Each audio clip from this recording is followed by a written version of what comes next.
Greetings from BB Max. And welcome to our show. Yes, and we're here today. We're going to talk about things a little differently, but as always, under the guidelines and principles of braver angels. So Democrats, liberals, Republicans, conservatives, instead of bashing each other, we need to work together. So the first thing we're going to talk about today is Harvard goes down with the DEI ship. We're just scrolling through the news and picking things to see. DEI, diversity, equity, and inclusion. It's a controversial topic nowadays. Diversity, you want a diverse workforce, of course. But when you get into diversity and you're just picking people because of their color, their religion, or whatever, you're not getting meritocracy, people who are qualified for the job. And that's that's the issue there, right? To me, if someone's qualified, that should be the main thing to look at, because if you don't know how to do the job, it's not going to be done well. And then the customers or whomever involved afterwards is not going to be happy. Yeah, and you're not going to have customers. So that's kind of an issue there. The equity part is, if I understand it correctly, and I might not, could be, equity is equal results of things. And that's equal opportunity, yes, but I believe that's not what equity is about. I think people want, when they say equity, they want equal results. Everybody gets the same pay for the same everything.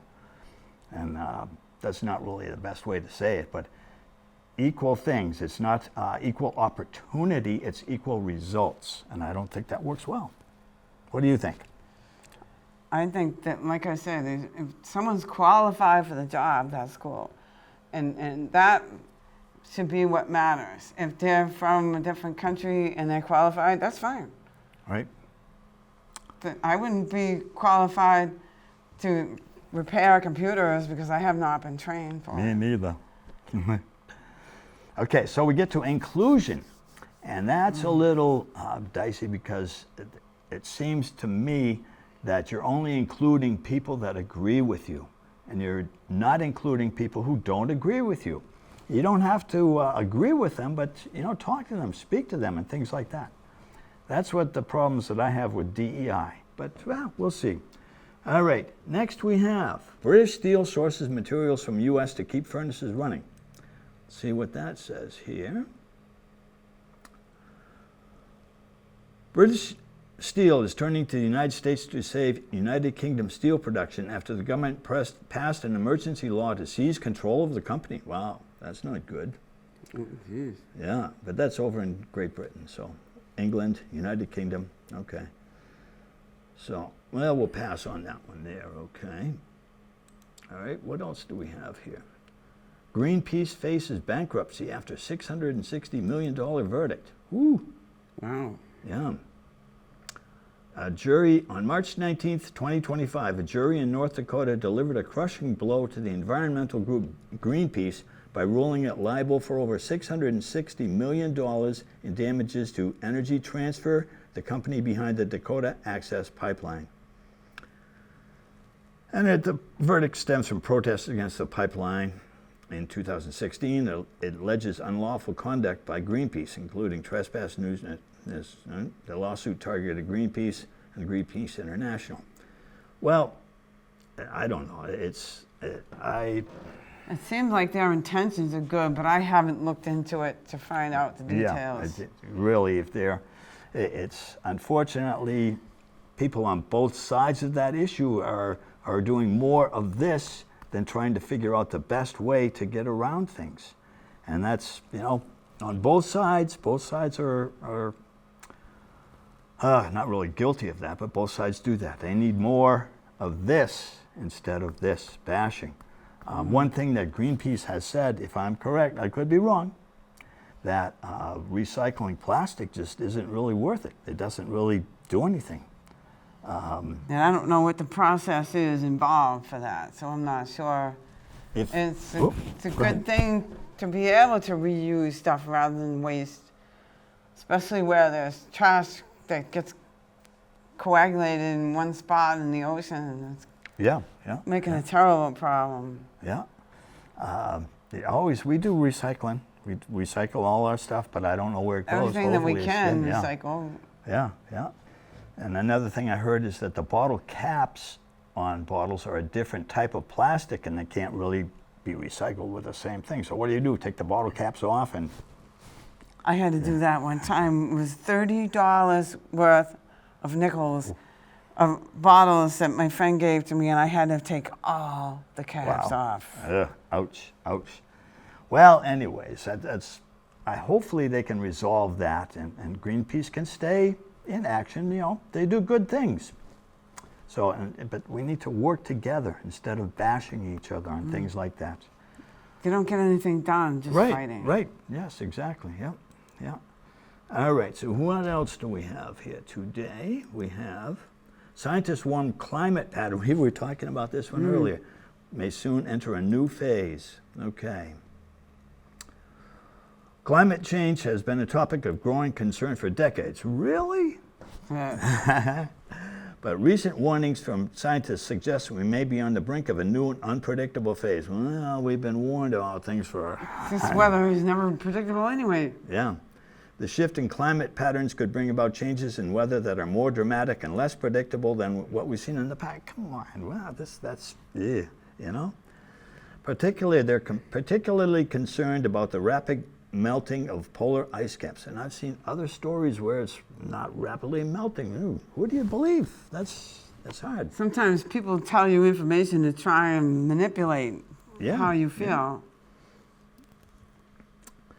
The urgency of the situation cannot be overstated, as these changes could lead to more frequent and severe weather events such as hurricanes, droughts, and floods. I don't like to say it, but for how many decades have people been saying, oh, the sky is falling, basically. I hate to say it that way, but people are saying, oh, it's the end of the world, and it's not. We do need to take care of the environment for sure, but let's not fight about it. Let's work together. It gets you nowhere. Yes, work together and find ways to do things. That's what we need to do. Easier said than done, obviously, but that's what we need to do. Less bashing and more working together. That's what we need to do. Oh, what else do we have here? Okay. Beyond Pandora, that's okay. That's a TV show they're talking about there. Broken system. Interesting.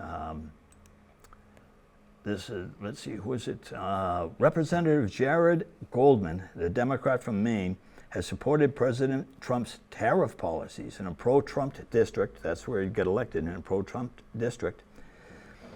He urged the administration to maintain its tariff agenda despite resistance from a handful of Republicans and House Democrats. He also introduced legislation to establish a universal 10% tariff on all imports. I don't know about tariffs, and I don't know how much you know about tariffs. You know much of anything about them? All I know is that it's sort of like a punishment when they disagree with another government and they want to charge them like a fee or a penalty for it. And it can be that. Well, I don't understand all the details, but it's more economic than that. If they're mad at what Trump is doing, a lot of the things there, he wants Canada to do a better job of policing its border, keeping drugs from coming into America, and especially Mexico, and not so much Canada as more Mexico. And to force them to do that, that's when he put the tariffs on Mexico. That is a big problem, though. Fentanyl and things, and people have been dying from that stuff. Generally, tariffs are more protectionist. That's how they came, it's considered until now, until Trump started doing more of that. When you wanted to protect the steel industry in this country, you put a tariff on imported steel, make it cost more so that people would buy steel from inside the country. That's basically, yes. But when you do that, the other country says, oh yeah, okay, we're gonna put tariffs on your soybeans. So your soybean growers can't export as much. Expel, yeah, right. So that's what you have tariff wars. And country, oh yeah, I'll tariff you this, I'll tariff you there, and that's all wars. And it's not physical wars or shooting wars, economic wars. It's an economic war, right. And that, to me, that just it doesn't really do a good job. And my concern with this too is the president, at this point in time, the president can put tariffs on anything, anytime, for however long he wants. And Congress can't do anything about it. And I think it shouldn't be that way. I think it should be, they should have the Senate Commerce Committee, that would be my example of controlling it. The Senate Commerce Committee should be allowed to vote on any tariffs that the president sets. They should have 7 days when the president says, I'm going to put a 50% tariff on Chinese solar panels. They would have 7 days to discuss the issue and then vote on whether to allow it or not. And it would have to be what they call a supermajority, which is either 2/3 or 3/4 majority of that committee would have to agree to do it, either vote yes or no. Part of the checks and balances thing Right, that's supposed to be keeping all the 3 sections of the government in check. Right. And it would be, right now you have the Republicans in control of the Senate. So on the Senate committees, on the Commerce Committee, you have, I think it's one more member of the Commerce Committee is Republicans. You have 8, say there's 15 on the committee. You would have 8 Republicans and 7 Democrats. Now, when you have this voting on the tariffs, instead of just a majority vote, because Trump is Republican and you would figure, okay, the 8 Republicans would vote in favor of that.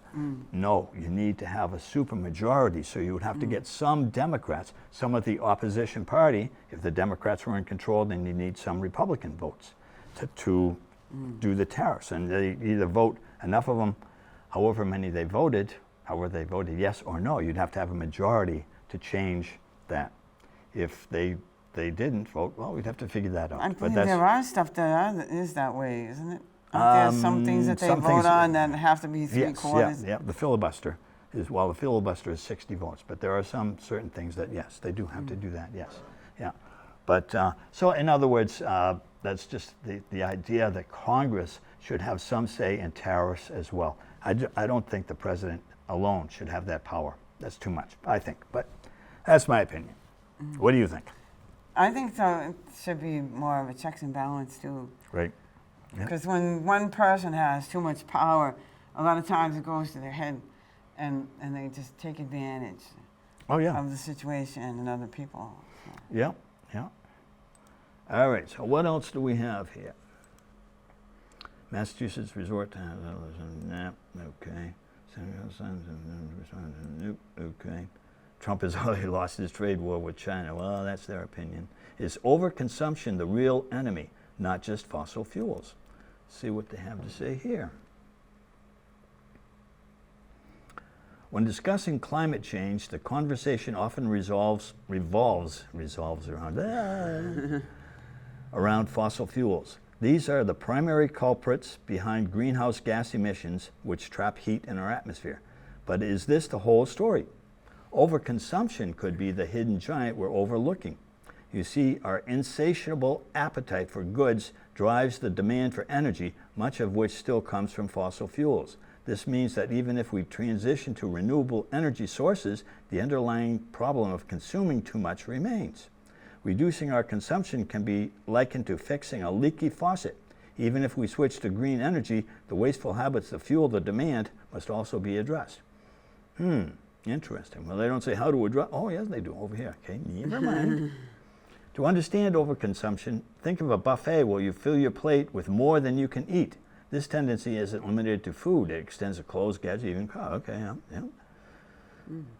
yeah, okay, that's interesting, that overconsumption. Yeah, I got a good point there, but I don't know. I think that people want stuff, and you try to convince people to have less. Maybe that might work. But the energy itself is, speaking of that, all the Google, anybody involved in artificial intelligence research there, they need humongous amounts of power. They are turning to nuclear power plants to feed. They are setting them up just for where they're doing the research for the artificial intelligence. Wow. Yeah, interesting. Nuclear can be good when it's done properly, when it's properly regulated, when it's properly, carefully done. It can be fine. It can be a good thing. And I think either fusion or fission. I can never remember which one's which. But one of them doesn't Fission. have, well, there is nuclear fusion. Oh, and yes, there's that's right, too. Fission. One has to do with the release of energy, I think. And I was told that before, but Yeah, I don't remember the details very well. But I just know that one of them doesn't have the nasty or the whatever. the fallout? No, No, that's when his bomb is put. Yes, no, the trash, the whatever you call that. The word's up here, but I can't find it right now. The waste of it. Waste, yes, the nuclear waste. Right, exactly. Thank you. It was up there, but I couldn't find it. But one of them doesn't have the waste and they're making progress on that, making progress on hydrogen as well, using hydrogen to make electricity as well. And if you want to get rid of fossil fuels, that's fine, but let's have a plan. Don't just kill fossil fuels and have no plan. We're going to need electricity. We need. Yeah, and right now, if you drive an electric car, you're limited to small areas, and you go out somewhere. I understand there's not a gas station in every wilderness area either, but there's a lot more places where you can fill your gas tank than plug in your car. Right. And that's also more demand, and it draws more energy, and you're sitting there and waiting for your car, and you're like, for the gas, it takes a couple of minutes. But I don't know how long it takes to charge a car, and especially if it's a big vehicle, it's going to take more. Oh yeah, yeah. So everything has plus and minuses. Every form of fuel or energy has plus and minuses, like everything else. And the more electric things we have, electric cars, we have Ryobi tools, battery-powered Ryobi. I love them. Those are great. They're very, very happy with them. But when more people get more battery-powered things, more demand for electricity, and that the infrastructure for the electricity is not there. Yeah, because you got to recharge all those batteries. Demand. It's going to be more demand than the system can supply.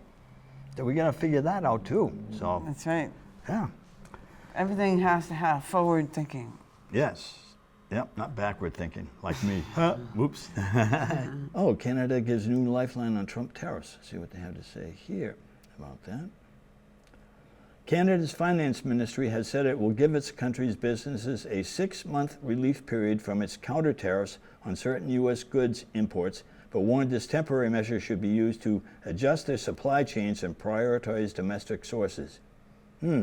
Interesting. So that's this news offers a welcome reprieve for U.S. exporters to Canada who faced lower demand as a result of the tariff war sparked by President Donald Trump. Okay, so that's when Trump set the tariffs on things from Canada. They said, oh yeah, well, we'll do that. And now they're saying, well, we'll give you 6 months because they know that they understand that the tariffs that they're putting on imports from America that's hurting their companies in Canada. So that's the whole thing. That's true. Of they tariff. have to think of that too. Yeah. Yes. Yep. Yeah, man. This whole tariff war is. I like free trade a lot better. I think it's a lot better. But yeah, sometimes tariffs you gotta have them. I guess I don't know. Okay. Is banning gas cars a step toward banning personal freedom? And again, it would be if they did that now, because, like I said, there's not as many places to refuel your car with other fuels. Yeah. So we're gonna skip that because it's video that you have to go back and forth there. Predicting the future is no easy feat, yet a new model is attempting to do just that for U.S. cities. Okay, well, we'll see. The sophisticated model takes into account a variety of factors, including climate change, rising sea levels, and increasing temperatures to determine which cities might become uninhabitable by 2075.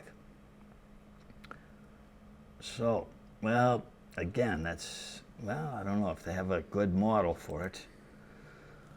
The science behind the predictions. At the heart of this model lies a complex algorithm. Well, my concern with things like this is, what are you feeding into it? Is that accurate? And that's, I don't know. Like we said before, they've been predicting all these catastrophic things for eons and eons, and so. Back in the 70s, they were talking about another ice age. Yeah, yeah. It's hard. I understand we need to take care of the environment, but you've got to find out, how do you know what is true? What things are true and what is, that's a very difficult A lot of thing. them put fake news to manipulate how you feel. Yeah. Yeah, I think it's just, Get you to vote a certain way. and yeah, yeah. But we do need to be concerned about the earth. That's for sure. All right, what else do we have here? Anything else more? Defining Trump. Why we can't quit oil, the harsh reality. Well, let's see why we can't quit oil. Oh, they're doing that again to me. That's just this. Fossil fuels are today almost universally a problem. No, it's going too fast. We can't read that. So, oh well. All right. Again, snow surprise. Well, all That right. was last weekend. Right? Yeah, last weekend. I made a little bunny out of it. I had to have some pleasure out of it. Yeah. All right, well, I guess that's it for today. We'll come back again and try it again some other time. So, thank you for taking the time to watch our show today. Thank you. Yep, and we hope to see you again soon.